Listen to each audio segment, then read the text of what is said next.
அஸ்ஸலாமு அலைக்கும் ஃப்ரெண்ட்ஸ், வாங்க சூப்பரான பிரியாணி நம்ம எப்படி செய்கிறதுன்னு பார்க்கலாம். 4 கேஜி கறியில் 4 கேஜி அரிசி போட்டு வேறு லெவல் டேஸ்ட்டில் நம்ம இன்றைக்கி பிரியாணி நம்ம எப்படி செய்கிறதுன்னு பார்க்கலாம் வாங்க.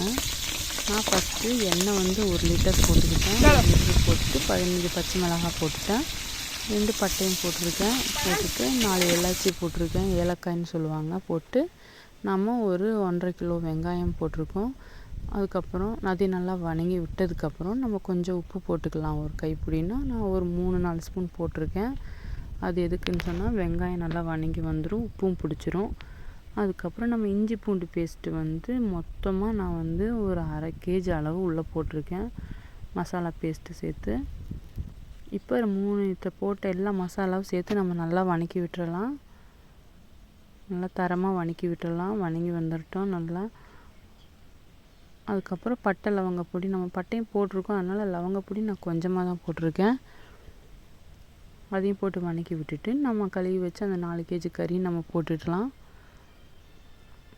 நம்ம செய்ய போகிறது தம் பிரியாணி ஃப்ரெண்ட்ஸ். அதனால் நம்ம ஃபஸ்ட்டு கிரேவி மாதிரி செஞ்சு அதை வேக வச்சு எடுத்துருவோம். அதுக்கப்புறம் தான் நாங்கள் சாப்பாடு வடிகட்டி அதுக்கப்புறம் அதை ஃபில்ட்ரு பண்ணி அந்த சாப்பாடு அது மேலே போட்டு அதையும் நல்லா நம்ம மிக்ஸ் பண்ணி விடுவோம். ஒரு வித்தியாசமாக இருக்கும் தம் பிரியாணி ஸ்டைல். வாங்க பார்த்துட்டோம். இப்போ நம்ம கறி மசாலாலாம் போட்டு நல்லா பெரட்டி விட்டுட்டோம். பெரட்டி விட்டதுக்கப்புறம் இதுக்கப்புறம் நம்ம என்னென்ன வேணுன்றதை கொஞ்சம் கொஞ்சமாக போட்டுக்கலாம். நான் உப்பு போட்டிருக்கேன் மறுபடியும் கொஞ்சம்.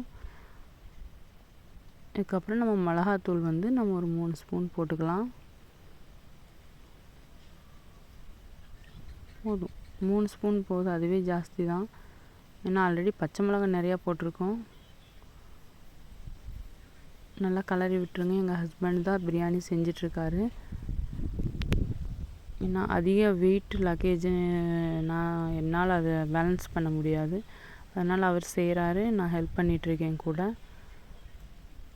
மல்லித்தூள் நம்ம ஒரு 3 ஸ்பூன் போட்டுக்கலாம். அதையும் போட்டு நல்லா வணக்கிடலாம். வணக்கினதுக்கப்புறம் நம்ம தக்காளி ஒரு 1 கிலோ லெவலில் போட்டுக்கலாம். போட்டுட்டு நல்லா வதங்கி வரட்டும். வந்ததுக்கப்புறம் நம்ம புதினா, இன்னும் கொத்தமல்லி தழை, இது 2 நம்ம க்ளீன் பண்ணி கழுவி எடுத்து வச்சுருக்கோம், அதையும் போட்டு நல்லா வதக்கிடலாம். தயிர் ஒரு 1/4 லிட்டர் போட்டால் போதும், ரொம்ப புளிப்பு இருக்க தேவையில்லை.